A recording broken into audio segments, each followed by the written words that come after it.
Недавно мы рассказали историю туркменского предпринимателя Руслана Курбанова, который в начале 2000-х годов в один миг лишился и бизнеса, и свободы. Сегодня мы публикуем вторую часть, где он расскажет о том, за что его посадили и как он после освобождения пытался добиться справедливости. Руслан Курбанов уже много лет живет за границей, но продолжает любить Туркменистан всем своим большим сердцем. Признание ошибок прошлого – это не позор, это обязанность любого цивилизованного правительства. Не бывает срока давности у дел, когда именем государства человека лишают всего. Президент Сердар Бердымухамедов мог бы дать команду, чтобы его дело пересмотрели и компенсировали ему все его потери.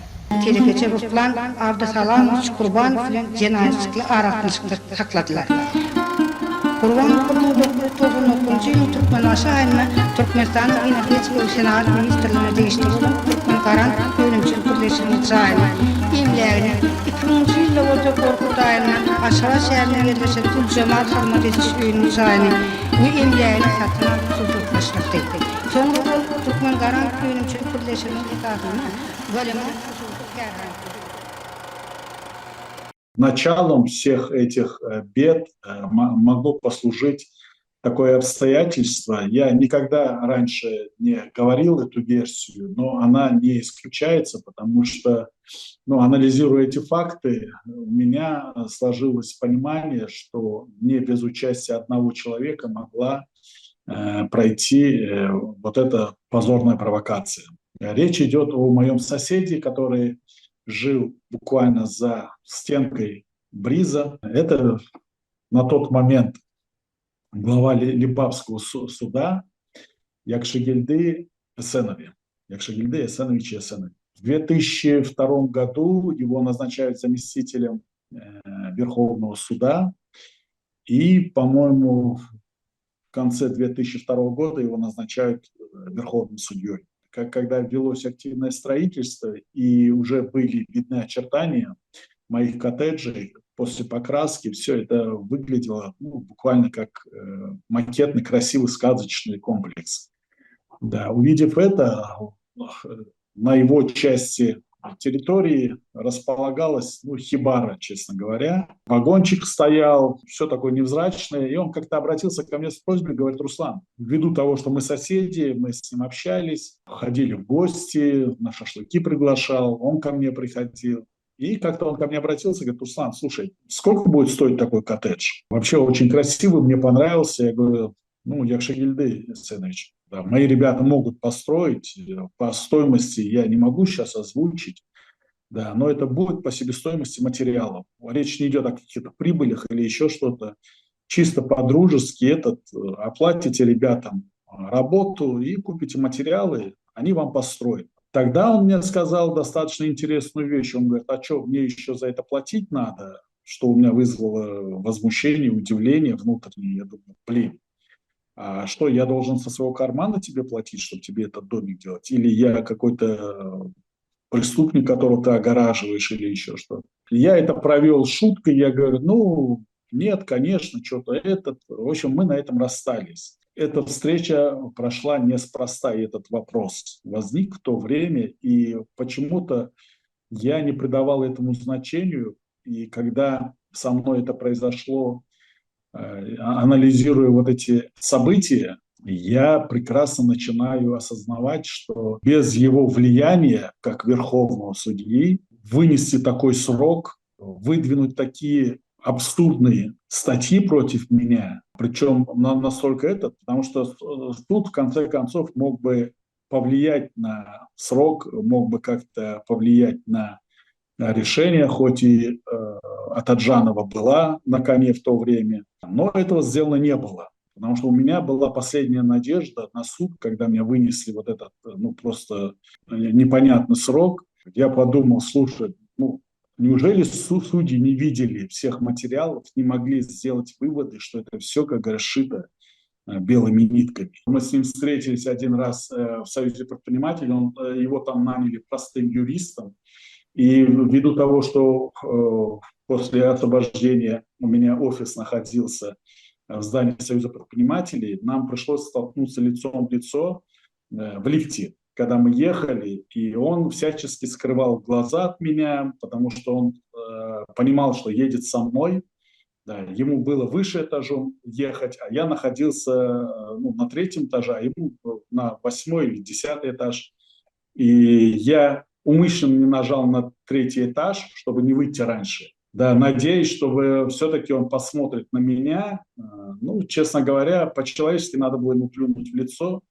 Да, но я что-то не осмелился это сделать по своему воспитанию. Вы сказали насчет комиссии, Руслан. Одним из моих обращений, потому что я прошел все инстанции, куда писал для того, чтобы пересмотрели мое дело, разобрались, это была комиссия по рассмотрению вот этих вот дел, по пересмотру. Да. И мое заявление было одно из первых. Тогда руководителем этой комиссии был Мередов Рашид. Я с ним тоже знаком по работе, когда он еще в Меджлисе работал. Он возглавлял отдел юридический и проверял чистоту моих контрактов при заключении договоров на грудные медали для Меджлиса. И когда мы с ним встретились, я его попросил, я говорю: слушайте, Рашид Мередович, неужели вот до такой степени, вот вы сейчас в комиссии работаете, могли бы как-то рассмотреть? Он говорит: я ничего не могу сделать. И, скорее всего, мое дело не было рассмотрено, потому что вот как раз-таки участвовал в этом деле Эсенов Якшигильды. Июль 2003 года в Туркменбаши собирается Халк Маслахаты. К вам обращается прокурор города Туркменбаши с деликатной просьбой. Расскажите об этом. Да, действительно, в июле месяце ко мне обратился прокурор города Туркменбаши Атаев Мердан с просьбой разместить Атаджанову в центре отдыха Бриз. Так как Маслахат намечался на середину августа, там, с 15 по 17, по-моему, августа, по рекомендации правительства, указанию Черкезову, да, он меня вызвал, сказал, говорит: слушай, приезжает делегация, разместить негде. Если может, ты можешь у себя в центре их разместить? Ну, я человек подневольный. Я сказал: Ашир Назарович, без проблем, я выделю. Да, ну, для меня это было бы хорошим и подспорьем, что я вот оказываю услугу размещению делегатов этого съезда. И я Атаеву объяснил, говорю: Мердан, я не против, если она там хочет один коттедж снять, пускай она согласует с Черкезовым этот вопрос, потому что он у меня забронировал весь комплекс для делегатов. И в любом случае я что-то постараюсь сделать, я найду для нее вот этот коттедж. На что он мне сказал: говорит: Руслан, о каком коттедже идет речь? Она хочет весь Бриз снять. Я говорю: как снять? Да, она хочет приехать со своим поваром, со своим водителем. Да, в общем, там 3-4 человека хотят полностью снять и там отдыхать. Ну, безусловно, это все бесплатно. Об этом даже я не говорю, не намекаю. Да, на что я ему сказал: говорю: Мердан, это невозможно. Ну, если Черкезов мне даст такую команду о том, что полностью ей отдать, да, хотя я говорю, ну, я бы лично такого решения не принял бы, потому что очень ответственное мероприятие, а здесь одна она приезжает и полностью хочет забронировать. Да, мне кажется, что это было дополнительным каким-то звонком, который, ну, предрешил мою судьбу. Как это преподнес Атаев ей, я не знаю. Но мне кажется, не зря он попросил у меня прощения, когда видел меня после освобождения. Мы с ним столкнулись в одном из заведений Ашхабада. Да, он сказал: говорит: Руслан, пожалуйста, не держи на меня обиду, я здесь ни при чем. Ну, получается так, что Гурбанбиби Атаджанова на вас сильно обиделась из-за того, что какой-то бизнесмен отказал такой могущественной леди в размещении, причем во всем центре отдыха? Нет, здесь несколько факторов. В том числе и ситуация с Эсеновым Яхшигельдой, и ситуация ее личной вражды с Черкезом Ашир Назаровичем. Потому что в свое время, когда он был хакимом, мэром Ашхабада, ему пришлось снести ее дом, в котором она жила. Черкезов Курбанов'un Türkmenbaşı şehrine denizin kenarına hiç ruhsatsız açan yankı 11 tane ayratin duran çaylar toplumunun ibaratı olan Briz Kalimatı Dinçalış Öyünün bir kanun hareket ettiğini bilse de devlet hasabına almanlar. Ol din saz öyünü bar olan bakati 500 milyon manatlık daşer yurt katırını bakati 500 milyon manatlık bolan 450 kilowatt kuvatlı elektrostansiyasını devletten uğurlak getiriyor. Aydalın 450 kilowatt kuvatlı elektrostansiyası ulu giden var vagon ol bir son içinde teyade devleti, dine devlette oluyor, başka hiç yerde yok. Şu bu 2 yıl verstayda dur, ama sonra şu dinsal öyle Çerkez barsa da sonra görmen, hiç yıl hatavat alman, devletin zatını uğurlap getirmekliğine yol veriyor. Безусловно, решение было это не Черкезово, это решение было Ниязова, потому что на одном из заседаний, когда вот обвинение предъявили Атаджанову, он сказал, что я тебя один раз уже предупреждал, тебе уже снесли один дом, да, в Ашхабаде, ты взяла другой дом, построила там хоромы себе в Берзингах. У нее была своя личная вражда именно на Башир Назач, потому что он был одним из таких лидеров, который имел перспективу политическую, потому что рассматривался вопрос о возможности назначения его вице-премьера. Да. А здесь ситуация со мной, чтобы как-то связать меня, ну вот он ашхабадский, этот ашхабадский, да, они могли быть сообщниками, они могли это, как вот по ее версии, как она выступила по центральному телевидению против меня и сделала чуть ли не подельником Черкезова со мной.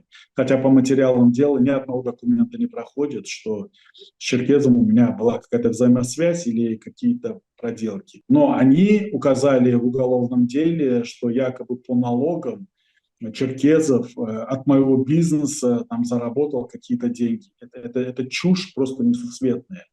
Как он мог заработать деньги с моего частного объекта, это мой личный объект. Также абсурдом были слухи, которые она распустила якобы, но это не распустила, было дано указание написать Карабаеву против меня заявление, а для того, чтобы весомые были аргументы, он написал, что якобы Шахмурадов, на тот период обвиненный в терроризме, мне выделил $500 тысяч на строительство этого бриза. Вы понимаете, это просто... Человека надо быть больным на голову, такие вещи говорить. Допускали слухи, что якобы я там чуть ли не наркобарон, который занимается поставками, оптовыми поставками наркотиков на Балканский вилаят, что якобы в гаражах нашли у меня Мерседес, забитый наркотиками, героином. Ну, я хочу сказать телезрителям, что я человек, который не курит, не пьет, никогда наркотиками не баловался, не увлекался. Также абсурдом является, что одна из квартир, из 3 квартир, которая располагалась, была куплена для моих сотрудников, не для себя лично, а для сотрудников, чтобы они могли проживать именно ашхабадские. Для них приобретались эти квартиры, в них были проведены ремонты, и пустили слухи, что якобы в одной из квартир делался подкоп до тюрьмы Туркменбаши. Хочу отметить особо, что квартира находилась на 3-м этаже, а тюрьма где-то в нескольких километрах, я думаю, в километрах 5, наверное. И насколько вот больные должны быть фантазии у человека, который вот эти слухи пускал, подкоп с 3-го этажа, как вообще люди нормально представляют, с 3-го этажа под землю и там целыми ходами до тюрьмы. Тем более это гористая местность, вы понимаете, я когда о таких слухах узнавал, я просто, как говорят, был в шоке. Какой день это был, когда в Бриз приехали вооруженные захватчики? Да, они приехали 23 августа, ничего не предвещало беды, не было никаких симптомов, кроме угроз со стороны жены Карабаева, ее отца. Мне лично никто не звонил, звонили в основном в офис, предупреждали секретаря, что вот в ближайшее время у вашего начальника будут проблемы, его посадят, скажите, чтобы он быстрее уезжал со страны. Были составлены объяснительные, это все прикладывалось к заявлению в отдел полиции на рассмотрение, что вот такие звонки поступают. Они были анонимными, но когда пробили номера, выяснилось, что это личные номера супруги и родителей. То есть вот таким образом... Брата Карабаева. Да, речь идет о Карабаеве Арази. о его семействе. Да, и 23 числа приехали человек 5, наверное, 6. Один из них подошел, говорит, мы вас хотим пригласить, чтобы вы дали показания, против вас заявление написали. Да, вам надо проехать в здание прокуратуры в Красноводске. Ну, я согласился, я говорю, без проблем. Да, я так подумал, что, может быть, это ответ на мои обращения, потому что я обращался и по моим вопросам с претензиями Карабаева и в прокуратуру Красноводска. И когда туда приехал, там сидел представитель Генпрокуратуры Султанов, я имя не помню, потому что он представился просто фамилией, и он начал там мне угрожать: да ты что из себя там строишь, ты кто вообще такой, кто вообще за тобой стоит или еще что-то. Мне это не понравилось, я ему резко ответил. При всей его, как говорю, вот этой воинственности, он понимал, что разговаривать со мной, то есть я не тот фрукт, с которыми они привыкли общаться, с обычными, там, допустим, гражданами. Он понимал, что за мной, наверное, какой-то ресурс стоит или еще что-то. Поэтому у нас спор этот прекратился. Меня продержали там где-то часа 4 в помещении, вот, в одном из кабинетов. Потом приехали двое, представились конвоирами, сопроводили, сказали, что приглашают в Ашхабад на встречу. Это даже не допрос, а просто собеседование. Посадили в самолет, прилетели, а по прилету встретили двое других конвоиров, эти передали меня этим, там же одели наручники, посадили в машину и привезли в Генпрокуратуру, что вот у меня вызвало такой моральный шок, что это я сделал, что на меня наручники одели. В прокуратуре сказали, что вот есть заявление, что я подозреваюсь в соучастии в терактах, что якобы финансировалось это. Были высказаны версии, что есть информация, что у вас был катер. Ну, действительно, у меня был катер для отдыхающих. Для этого было куплено специально банана надувная. То есть он цеплялся за этот катер, развозился. То есть это всем нравилось. Это было достаточно ново для Туркменистана, оригинально, и все были счастливы. Садись, садись, садись, садись, садись на лодку садись, садись на лодку садись, на лодку. И версия была такая, что якобы на этом катере планировалось с Азербайджана привезти террористов. Тоже вот иногда некоторые версии, они меня настолько убивают своей бредовостью и вот это первобытным, как говорят, пониманием. Ну как это через Каспийское море на обычном катере переплыть, тем более он трехместный, привести еще террористов, понимаете? Но это просто в голове никак не укладывается. То есть это их было основным обвинением, да? Что именно Да, обвинение, подозрение? да, и еще таким, ну, это совершенно невесомое, но обвинение, что якобы есть заявление, что я подозреваюсь в мошеннических действиях, что я не выплатил зарплату за 3 месяца Карабаеву, его брату Икотовой. Я говорю, на каком основании вообще зарплаты выдавал сам Карабаев? Есть договор, есть платежки. И они мне сказали, что в платежках не было фамилии Карабаевых и Котовых. Я говорю, а я тут при чем? При чем тут платежки и их фамилии в платежках? Это все вписывает директор вот этого дискобара Карабаев. И то, что их фамилий там нету, это при чем тут моя вина? Понимаете, они просто запутались в своих даже вот этих обвинениях против меня.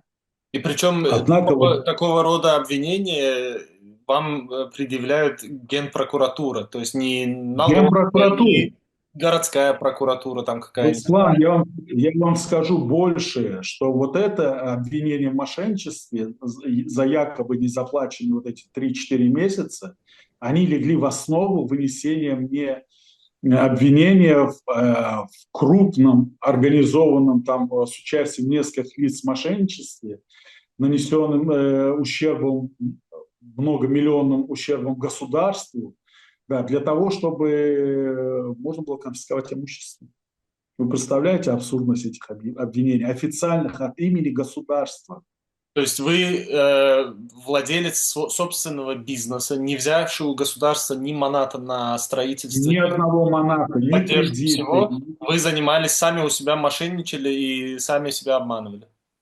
Еще скажу больше, Руслан. Одно из обвинений, оно заключалось в том, что официально эта статья шла в том, что я использовал свое положение в корыстных целях для извлечения доходов в особо крупных размерах. Но вот как это можно? В чем и суть бизнеса, любого бизнеса, извлечение доходов, выгоды. Вы понимаете, я могу этот бизнес, вот просто я посчитал нужным его закрыть, посчитал нужным закрыть его нерентабельным, уволить. Это мое право, это моя частная собственность. К этому государство не имеет никакого отношения.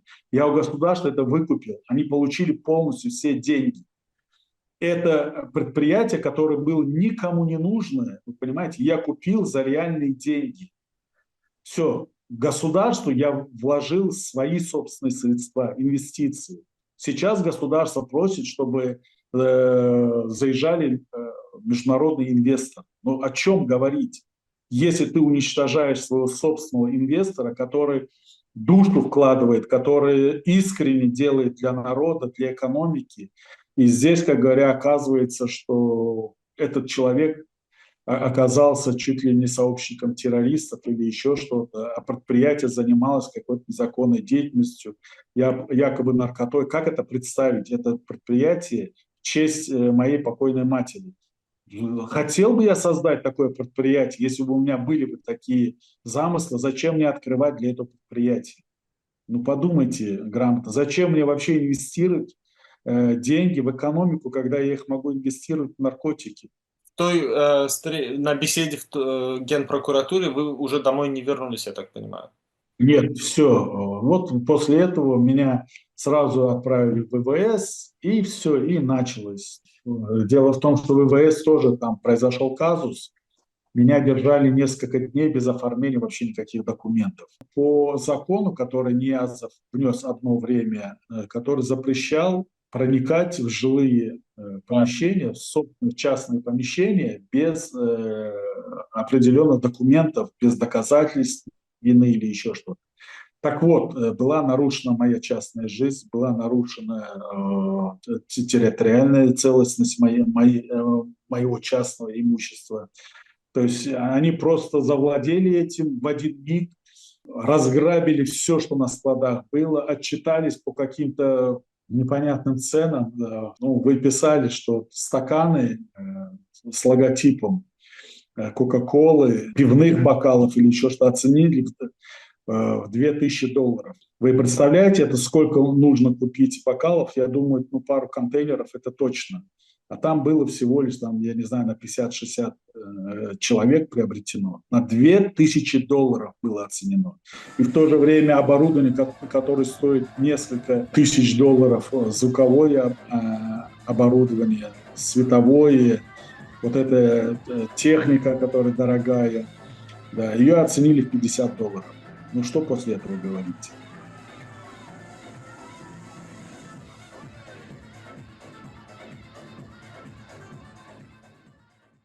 Вы все-таки дружили, ну не дружили, общались, встречались с видными туркменскими политиками, чиновниками того времени.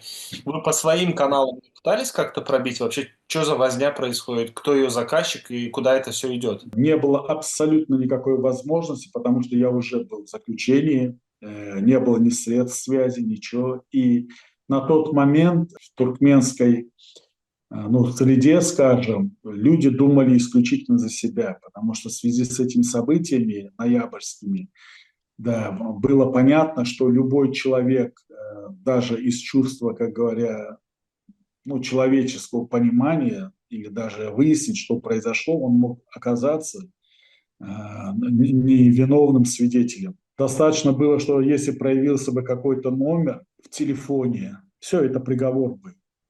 То есть спасло то, что у меня не было никаких контактов ни с одним из членов группы, которые были осуждены, непонятно по каким, как говоря, статьям.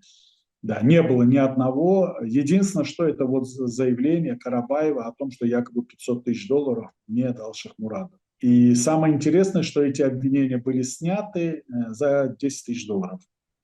То есть Кувандык этот Ахмедов, он сказал, что если хотите снять обвинения, заплатите деньги, я, как говорю, исключу это. Он один из главных следователей Генпрокуратуры того времени. Это, да, в 2006 году, 23 апреля, по-моему, было заседание, когда разоблачили Атаджанову с ее вот этой шайкой бандитов, оборотней вот этих в погонах. Как раз-таки все участники вот этого мероприятия, связанные с моим арестом, с моим заключением, с расследованием, были все те люди, которые потом были осуждены. Это и Караева, это и Кувандык Ахмедов, это и Шаклычев Давран, это и Курбанов. Сколько длилось следствие и каков был приговор? Вообще следствие длилось, я вам скажу, вы не поверите, Руслан, следствие длилось 4 месяца. На самом деле меня вызывали раз 5, наверное, в Генпрокуратуру. Остальное время просто меня удерживали. То в ВВС, то в СИЗО. Да. А если приглашали, то задавались какие-то нелепые вопросы. Просто беседовали иногда. Ничто по делу не было. Когда я узнал, что дело мое собралось в 13 томов, я был настолько удивлен, я был шокирован тем, что многие материалы, которые пришиты к делу, не имеют ко мне вообще никакого отношения. Вот просто абсолютно. 40% или 50% бумаг содержания – это были просто копии. Копии одних и тех же документов, которые были разбросаны по всему этому делу. Были совершенно непонятные, объяснительные людей, которые никогда со мной не сталкивались, которые никогда со мной даже не видели и даже не знали, кто я такой, понимаете? Я читал, смотрел, и объяснения, они были настолько абсурдными. Ну, человек просто рассказывает про свой рабочий день или еще что-то. То, что происходит вот в этой системе, я был настолько изумлен, просто слов нет. Это просто кошмар, это полный бардак, понимаете? Люди, которые называют себя следователями, это настолько полные бездари. Я один из первых, который был подключен к интернету. В 2003 году обнаружили у меня спутниковую тарелку, и когда они услышали, что у меня стоит тарелка и слово «интернет», они не знали, что это такое. Но услышав это слово, они настолько этим заинтересовались, настолько для них это было уже преступлением. В конце концов, когда я изучал дело, пришел мой адвокат Крылов Николай Николаевич, и он увидел Гуандыка, он говорит: Гуандык, как вам не стыдно? Говорит. Он говорит: а что? Говорит, ну, я вас учил же не этому, что вы вытворяете. Вы понимаете, это то, что вы выкладываете вот эти дела, составляете вот эти вот материалы, вы себе подписываете приговор. Тогда, я помню, он сказал: вы не вмешивайтесь, я просто уважаю вас из-за вашей старости. Он ветеран войны был, русский мужик. Он говорит: я вас уважаю только потому, что вы старый. Так бы, говорит, я с вами даже на порог ко мне не зашли бы. Да, мы знаем, что делаем. Я сказал Гуандыку, говорю: Гуандык, ну, ты человек, я человек. Ну, зачем вот так нужно было? Он говорит: ты просто оказался не в том месте и не в то время. И посадить тебя у нас указаний. С момента, как меня закрыли, еще далеко до суда, суд был в декабре, а выступление Атаджановой было в сентябре, когда она против меня начала обвинение. На тот период уже мое все имущество, движимое и недвижимое, было, как говоря, распределено среди ведомств. Это МВД, Минобороны, Погранслужба, Генпрокуратура, Верховный судья. Я почему про Якшигильды Эсенова сказал, что мой автомобиль, вот Mercedes AMG 5,5 литров, попал ему в качестве служебного автомобиля. Он его себе забрал. Понимаете, это вот как раз и доказывает, ну, не то, что доказывает, а вот моя версия того, что он был лично заинтересован, чтобы меня изолировали, да, чтобы что-то себе урвать. Вот он урвал себе автомобиль. Это эксклюзивный автомобиль был, вы говорили, да? Что он... Да, это автомобиль, который я купил в Эмиратах. Я про автомобиль не зря сказал, что когда велся мой допрос, автомобиль привезли в Генпрокуратуру, и Атаджанова пришла, примеряла под себя этот автомобиль. Она несколько раз садилась в него. Я находился в Генпрокуратуре, мне следователь сказал: слушай, вот твоя машина. Да, я говорю: да. Я вышел, посмотрел, там Атаджанова садится в машину. Основные обвинения, ну, безусловно, для конфискации имущества аргументом это было мошенничество. Никто не разбирался, какое мошенничество, а в уголовном деле шло именно из того, что мошенничество вот по зарплатам. Причем оно было сделано каким образом? Зарплаты были переведены в доллары по государственному курсу, а потом переведены обратно уже по рыночному курсу. Таким образом, вся сумма, она увеличилась в несколько раз. 5 раз, Вы разница понимаете? 5 раз была в тот момент. Пять раз. Точно так же и налоги. То есть есть определенная сумма, выше которой конфискация начинается. И вот они подделали таким образом, чтобы была конфискация. Ну, у мошенничества есть очень грамотная формулировка, которая показывает, что это мошенничество.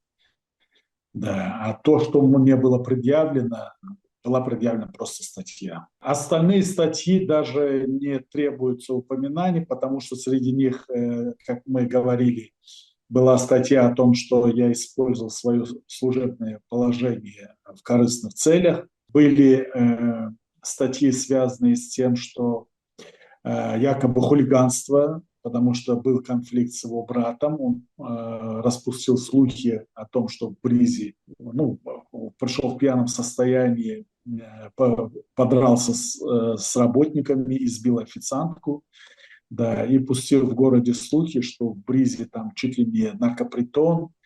Да, я приехал разбираться с младшим братом Карабаева, ну и он тоже получил свою дозу, как говоря, благодарности в кавычках. Против меня тоже написал заявление, и из этого сделали как бы хулиганство, совершенное с группой лиц, хотя я был один. Группа — это они были лиц. Ну, остальные я даже, честно говоря, не помню, потому что это настолько смешные, что на них даже срока нет. Там чуть ли не там месяц, два, три, что-то такое. Да, но в совокупности мне за мои инвестиции, за мои стремления сделать для своего народа что-то, принести какую-то пользу, хоть и маленькую, но в совокупности всей страны, если бы предприниматели так делали бы, тогда не нужно было участие государства в крупных инвестициях, да, тратить денег, достаточно было просто собирать налоги, а бизнесмены сами работали бы и вкладывали в Туркменистан, создавая действительно цветущую страну. Да, вместо этого мне влепили 20 лет, озвучили, я был просто ошарашен. Да, но это же туркменский суд, здесь должна быть интрига и показать свою лояльность. На год скосили, сделали 19 лет. После суда меня отвезли обратно в ВВС, дальше уже по этапу Теджен, Байрам-Али. Да. Все началось, конечно, с ВВС, когда меня вот в августе 23-го уже я был лишен свободы, причем незаконно, без всяких документов. Как я говорил, но недорассказал о том, что руководитель ИВС пришел, вызвал меня, я поднялся, он говорит: ты знаешь, что мы тебя не имеем права задержать? Я говорю: почему? На тебя нет вообще никаких документов. То есть завтра, если проверка с МВД придет, и ты окажешься в числе заключенных, на тебя вообще никаких нету оформленных документов, что ты арестованный или еще что-то. То есть, получается, меня практически неделю держали абсолютно беззаконно. Все-таки, учитывая мой статус, понимая, что я не был никогда преступником, ничего, об этом люди знали, все-таки обо мне была какая-то характеристика среди заключенных, среди сотрудников, и не было такого отношения, чтобы там избивать или еще что-то. Но люди, которые возвращались после допросов, это просто живое мясо приходило. Вот просто убивали их. Вы Да. по всем этим обвинениям хоть в чем-то вину свою признали? Абсолютно ни в одном этом в уголовном деле, нигде ни одной подписи нету, где я признал свою вину. Признаваться не в чем было. И они это понимали. В итоге вас осудили на 19 лет и открыто, давайте скажем, оставили без ничего, раздели до нитки, до гола. Меня раздели 23 августа, то есть когда выгнали мою семью, детей на улицу и сказали: убирайтесь куда хотите. Туда заехали работники Генпрокуратуры, и по словам моей супруги, приехала машина вооруженных солдат, оцепили весь объект. Они там жили несколько дней, я не знаю сколько там, может быть, неделю, две, три, я не знаю. Но факт то, что всех сотрудников распустили. У меня на складе хранилась продукция крупной фирмы, которая занималась виноводочной продукцией, и они арендовали у нас склад. Они ее всю пропили. Находилось стройматериалы, все на Брезе. Потом я проводил реконструкцию исторического здания в центре Красноводска. Это бывший дом купца Пашаева, он был губернатором Красноводска. В принципе, это здание являлось исторической ценностью. Оно было настолько красивым, но обветшавшим, потому что за время пользования коммунистами оно было настолько в запущенном состоянии, что мне пришлось вкладывать очень большие средства для того, чтобы привести его в благородный вид. И я этого добился. Вставлены были стеклопакеты зеркальные, то есть здание было просто уникальным. Да, его тоже разрушили путем взрывов, потому что не могли снести. Там стены были 1,5 метра толщиной. Кстати, такая же участь постигла и Бриз, когда в 2005 году, чтобы вот эти следы как-то скрыть, или в 2006 году, в начале 2006 года, один из офицеров в колонии подошел ко мне, говорит: Руслан, у меня печальные новости. Я говорю: что случилось? Он говорит: твой Бриз, говорит, сносит. Я говорю: в смысле сносит? Его, говорит, взрывают, потому что снести не могут.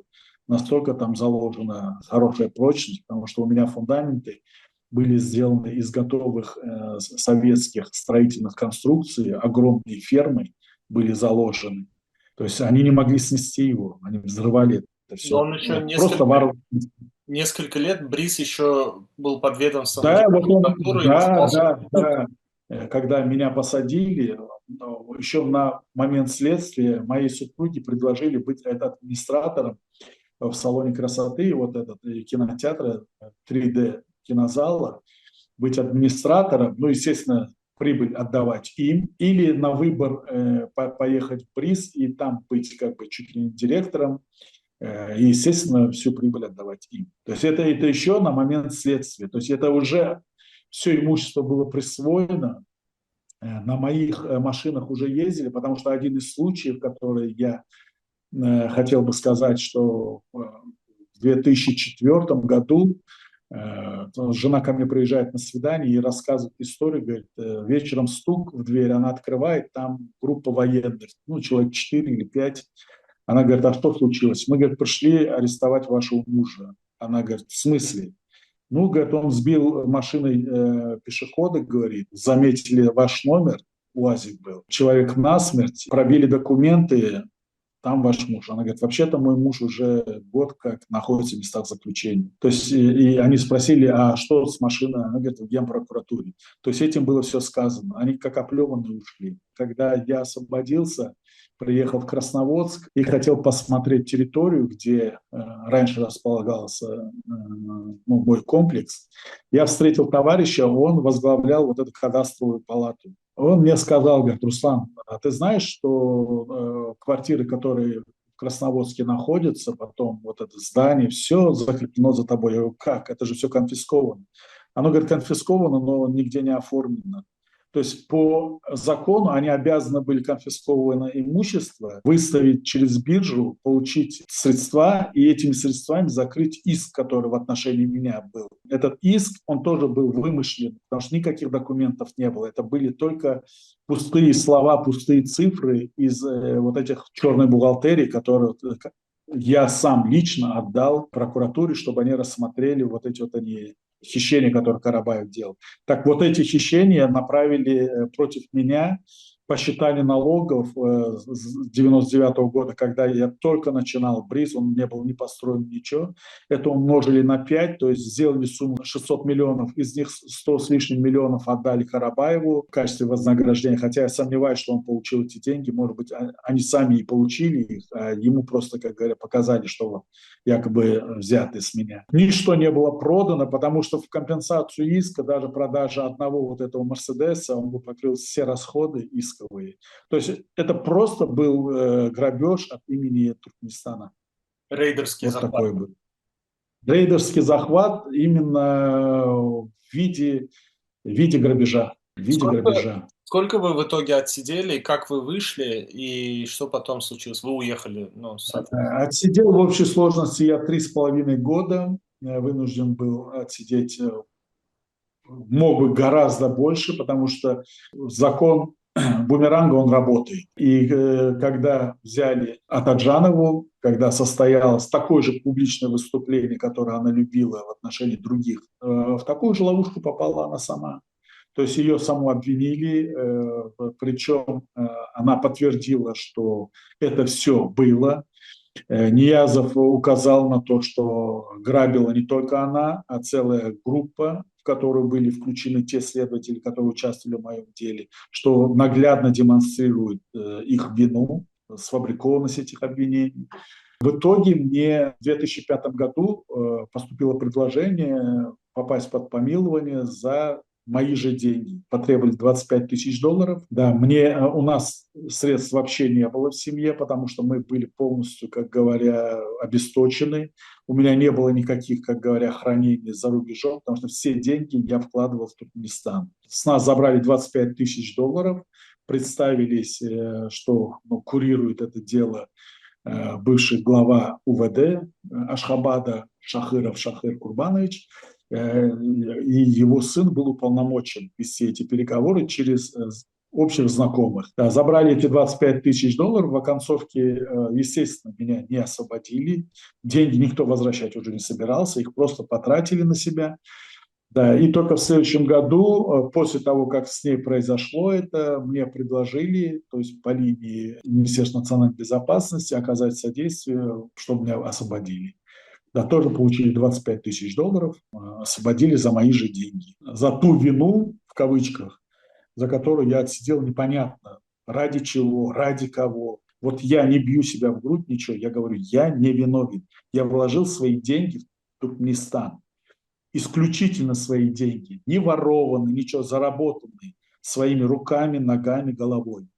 Это те деньги, которые должны были работать на развитие Туркменистана, на развитие туристическое, там, культурной, всяких сфер, лишь бы оно мне не мешало. Потому что я ничего от Туркмении не требовал. Я просто хотел это сделать, показать, что у нас есть люди, которые хотят процветания Туркменистана. В конце концов, заплатив эти деньги за свою свободу, заплатив деньги на моменте следствия за то, чтобы не привлекли людей, которые не имели вообще к этому отношения, против моих сотрудников, тоже выдвинули требование заплатить $5 тысяч. Они тоже были уплачены, были заплачены деньги за то, чтобы не привлекли к этому моего родственника, тоже $10 тысяч. От налоговой получили мы предложение, они требовали $50 тысяч, чтобы снизить сумму иска, хотя сама сумма иска была гораздо дешевле. Поступили, когда на моменте следствия я в ВВС находился, был заслан казачок в камеру, бизнесменом представился, и он сказал, что есть такая вероятность моего освобождения на этапе следствия, что якобы нет никаких, как говоря, претензий у следствия. Это в том случае, если я отказываюсь от всего имущества, просто так, то есть я дарю это государству, и при этом плачу $1 миллион. То есть мы утром сказали, он представился, что он представляет интересы Караевой Джамал. Потом, как говоря, к обеду мне сказали, вот он выходил, якобы его вызвал начальник, он возвращается, он говорит, сумма снижена до 800 тысяч. Потом к вечеру опять вышел, его вызвали, опять вернулся, он говорит, до 600 тысяч, если согласен, все, эта сумма окончательная, Я говорю, ребят, да вы с ума сошли, у меня даже 10 уже нету, вы меня раздели по полной. Да, ну, если нет, то все, как говорят, там работает бульдозер. Ну, я говорю, значит, судьба, что делать? Но в итоге в 2006 вас отпускают, вас милуют.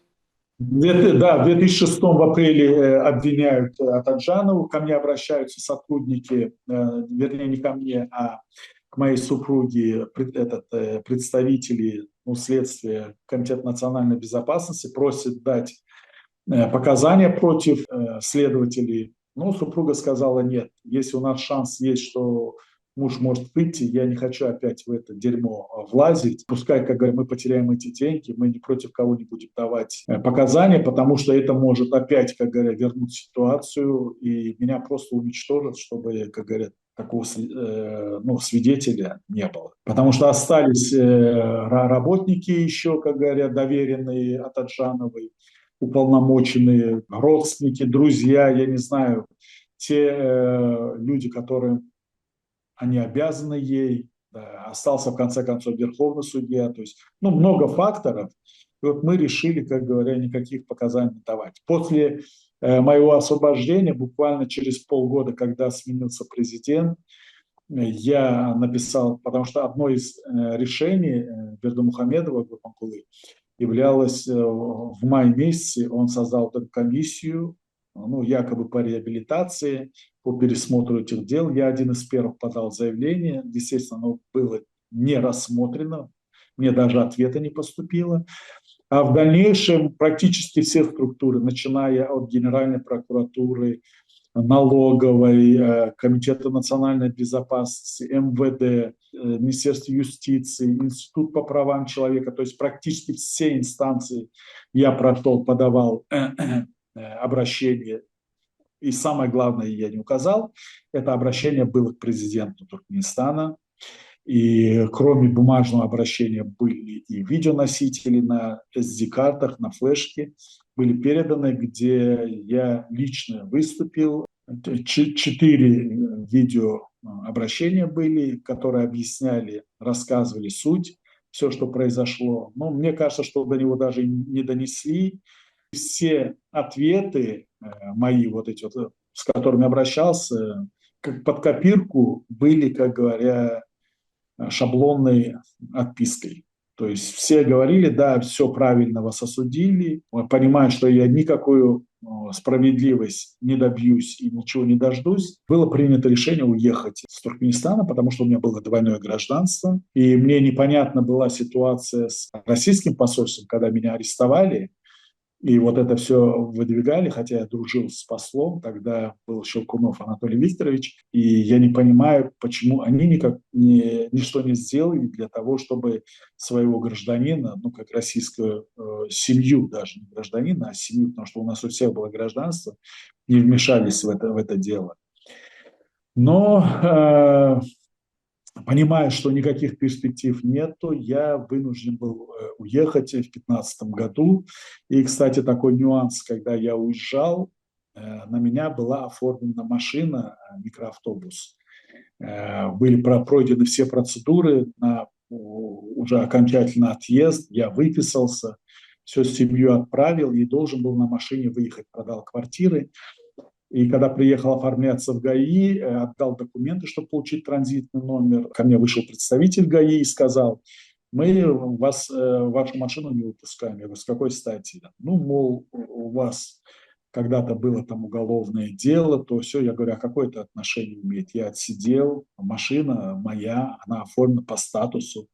То есть он говорит, ну, если вы хотите со мной спорить, спорьте. Я сейчас дам информацию миграционную службу, вас просто, как говорят, внесут в список, и вы будете невыездным. Тем самым дал понять, что если я сейчас начну возмущаться, я останусь и без машины.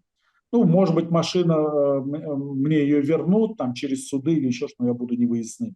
Что гораздо, как говоря, сложнее, потому что ну, это было бы разделение семьи.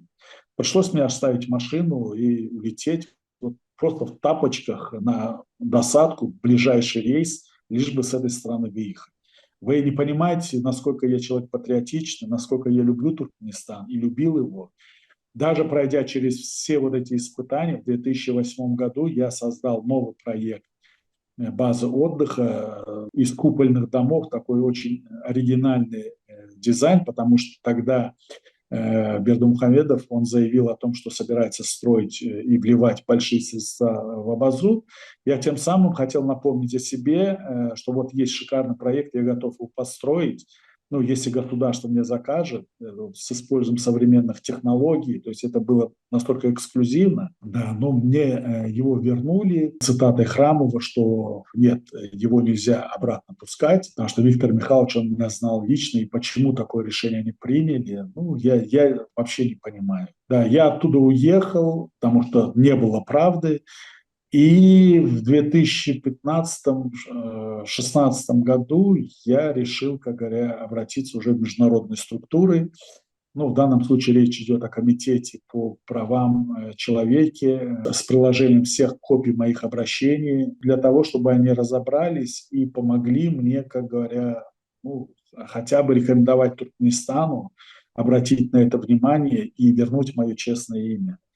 Однако, ну, как говорят, и ВОЗ ныне там. С помощью адвоката Тимирхана Мисриханова обращение было отправлено, заявка. Ну, вот уже прошло столько, 9 лет, ни слуху, ни духу. И сейчас с приходом молодого президента, ну, я надеюсь, что, может быть, все-таки рассмотрят, пересмотрят мое дело, увидят, что послужило причиной, как на самом деле оно было сфальсифицировано, бездарно, безграмотно и настолько абсурдно, может быть, вынесут оправдательное решение, вернув мне мое честное имя, компенсируя мне часть моих, как говорят, затрат, либо, ну, здесь можно будет поговорить, но я знаю, жизнь дана одна мне, я хочу ее прожить достойно. Просто я обязан этой стране, прожил столько много лет, очень хорошие люди, все, но то, что произошло, я считаю, что это огромное, большое недоразумение, в конвейер которых я попал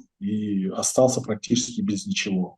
И это недоразумение, я бы хотел сказать, его ведь на самом деле легко исправить. Поднять архивные вещи, дать указания конкретным людям, и это сразу нескольких зайцев убьет. Во-первых, имидж, авторитет Туркменистана Абсолютно согласен. Абсолютно как согласен. государства, как страны, которая может признавать свои ошибки и открыта для будущих инвесторов, инвестиций.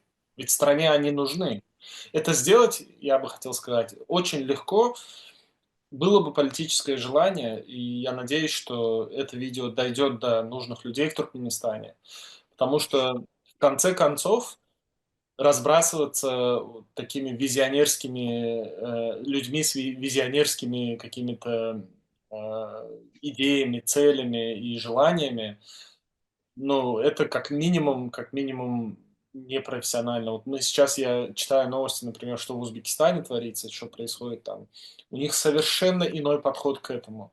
Инвестиции не только местные, но и зарубежные, и они на очень правильном пути. Очень хотелось бы, чтобы Туркменистан присмотрелся к этому опыту и извлек уроки прошлого. И вот эта история ваша, Руслан, это... Вы знаете, да, Руслан, здесь еще ситуация в том, что очень хорошие примеры и Узбекистан, и Казахстан, и Азербайджан, где ценят своих, как говоря, инвесторов, тем более отечественных, потому что это гордость нации. Это те люди, которые показывают своим примером, что нужно вкладывать в свою родину. Не ждать инвестиций из-за рубежа, а инвестировать в своих потенциальных инвесторов, бизнесменов, чтобы они развивались, чтобы они сохраняли свой капитал в этой стране.